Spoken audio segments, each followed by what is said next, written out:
Hello again, friends. It is I, Vince, with the show that you love to, maybe eat with some popcorn, because there's some good stories that definitely deserve some popcorn. It's the RR Show, and we have got a couple of great stories. Haven't delved into this category in quite a while. Let's Not Meet and TIFU, so let's jump into it right now. Our first story comes from Let's Not Meet, from Constant Vanilla 894. Professional squatter tries to seduce my boyfriend in order to invade my home. My boyfriend and I live in a big party city, so we're pretty used to strange neighbors and odd people. But 1 month ago, we had a really unsettling encounter. We just got the full context today. We live in a subunit of a large house. Our landlord and one other person live in the other units of the house. We noticed that our landlord had brought a few different dates over to the house. We didn't mind, and we weren't surprised when a girl was walking around the property. Last month, we went to sleep at about midnight and woke up 30 minutes later to knocks at the door.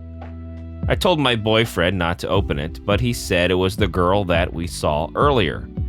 I still felt very uneasy about the situation, so I put my clothes on, grabbed my keys, and picked up our dog in case I had to run out the back door. I then go stand in the hallway next to the front door so I can hear the conversation, but she can't see me. She sounds very drunk, and she tells my boyfriend that she is my landlord's fiance. I am somewhat confused by this because our landlord had other dates. However, she starts talking about how we are good tenants and mentions personal details about us, so we assume she is actually his fiance. She asked my boyfriend for a lighter for her cigarette. We expect this to be the end of the interaction, but then tells my boyfriend that our landlord is at a hotel cheating on her right now. My boyfriend responds with, "Oh wow." She then started flirting with my boyfriend. She invited him to come swim in our landlord's pool with her, and he declined. I'm starting to get less scared and more annoyed at her. She is rambling about a bunch of different topics, basically holding my boyfriend hostage. Finally, she gets to our neighbors. She starts going on a racist rant about them, using slurs I have literally never heard in real life because they are that bad. At this point, I'm pretty sick of this woman. So I step into the door frame and tell her that we have to wake up early. She was clearly shocked by me showing up. This is when her face changes. She glares at me. Suddenly, we aren't good tenants anymore. She calls us white trash for not taking our garbage bins out in time for trash day. She screams that she is going to get us evicted if we don't get on her good side. At this point, we close the door in her face. We had a really long discussion about whether or not we should complain to our landlord about her. We assumed that he actually was dating this girl and that she just happened to be crazy. She probably caught him cheating and was trying to sleep with my boyfriend for revenge, but realized that wasn't going to happen. Eventually, we decided to text him. He apologized for the situation, but was very vague. He does mention that she is not his fiancée and that he will remove her. We assume this is the end of it. For the last month, she's been blasting music, banging on the walls, taking things out of the shed, coming into our section of the backyard in the middle of the night. I was absolutely terrified the first week and couldn't sleep at all. I would stay up all night listening to sounds and staring at our back window to see if she was in our yard. Eventually, I got used to it. Our landlord had basically vanished. We hadn't seen him for the entire month. Until today. Today, my boyfriend is walking our dog when he sees our landlord back on his porch. Our landlord finally tells us the full story. He went on a few dates with this woman, and she seemed totally normal.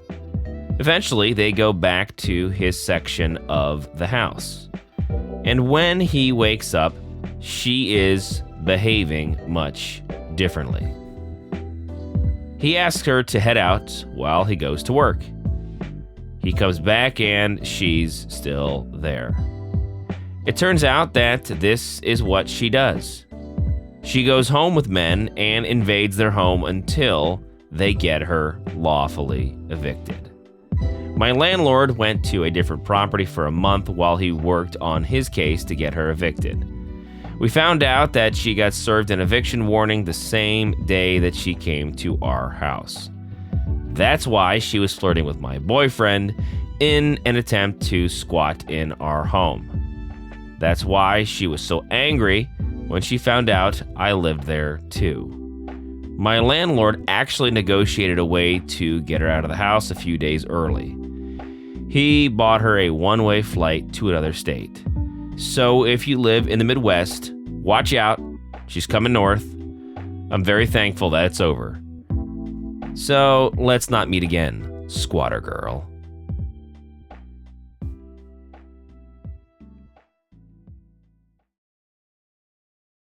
Our second story comes from r/TIFU from Gothic Idiot.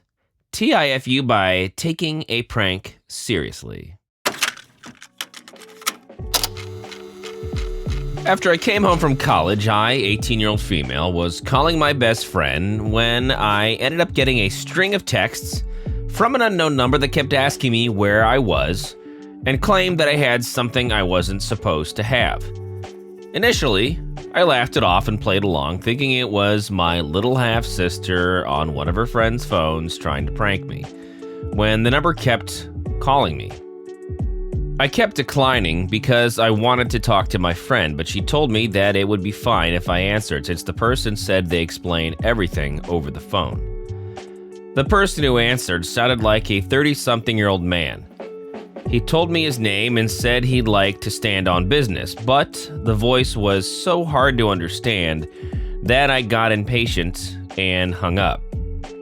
I called my friend back and told her that it wasn't my sister, but some guy who had the wrong number. Finally, the unknown number texted me again. Aight, so you think this is funny. You don't know how dangerous we are. Answer the phone or else. I know where you live.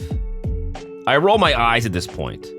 I'm home alone since my mom just left to go to the store with her boyfriend, so what happens next disturbs me to the point that I'm nearly paralyzed with fear.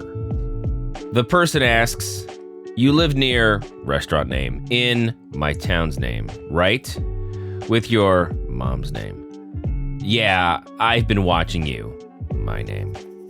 And I know your little sister too, half-sister's name." I freak out and call my mom, suddenly unable to leave my room because I'm actually thinking that someone is stalking me. I ask my mom if she knows anything that's going on, to which she says she doesn't, but that she's on her way back to the house. Her boyfriend is in the passenger seat telling me to barricade my door in case someone breaks in and tries to go into my room. I begged my mom not to hang up just as I hear something in the kitchen. I lock my door and remain nearly frozen, except for texting my best friend and my boyfriend and another friend to let them know what's going on. I block the unknown number out of fear they'd reveal more personal information about me to me. Plus, the name of the person supposedly had was coincidentally the name of a guy that my mom used to know back in the day who was convicted for doing something awful to his daughter. I hear something in the living room again. And finally, my mom and her boyfriend come home. Her boyfriend checks around the house, and my mom takes my phone, looks through the messages while I explain to her what's going on, and finally, she calls the local police department. They tell her they can't do anything since a threat hasn't explicitly been made. I panic slightly, and then my mom calls my dad and asks him if he knows anything. My dad tells her that he literally had just given my little sister a phone and that the number belonged to her. He then complains that he can't trust my sister to be responsible with anything, but tells my mom quickly that he has to go because he's out with some folks. That's all it was, a freaking prank. The noises in the living room were from one of my cats. The name that my sister had randomly chosen to prank me with was merely a coincidence. Yet, I worried my friends, my boyfriend, my mom, and her boyfriend, and myself by not using my brain. My mom had called the police, all over something that I should have trusted my instincts with. My mom was livid, saying she's angry with my dad for not paying closer attention to my sister and giving her a phone when she acts out the way she does. She goes back to the store with her boyfriend, and I'm left embarrassed. I let my friends and my boyfriend know it was all a prank and that I'm just a paranoid idiot. My best friend told me that I need to try to get back at my sister soon, but my mom says none of this was funny.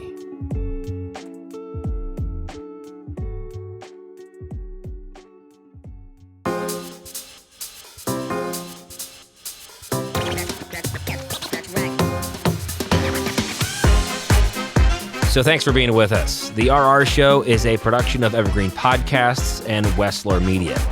Now, if you'd be so kind, please follow or subscribe to our show wherever you get your podcasts. And if you're feeling extra nice, you might as well leave a 5-star review. But for more, visit the website, rrshow.com. That is rrshow.com. I'm your host, Vince. Thank you to my producer, Kevin, and we'll see you next time here on The RR Show.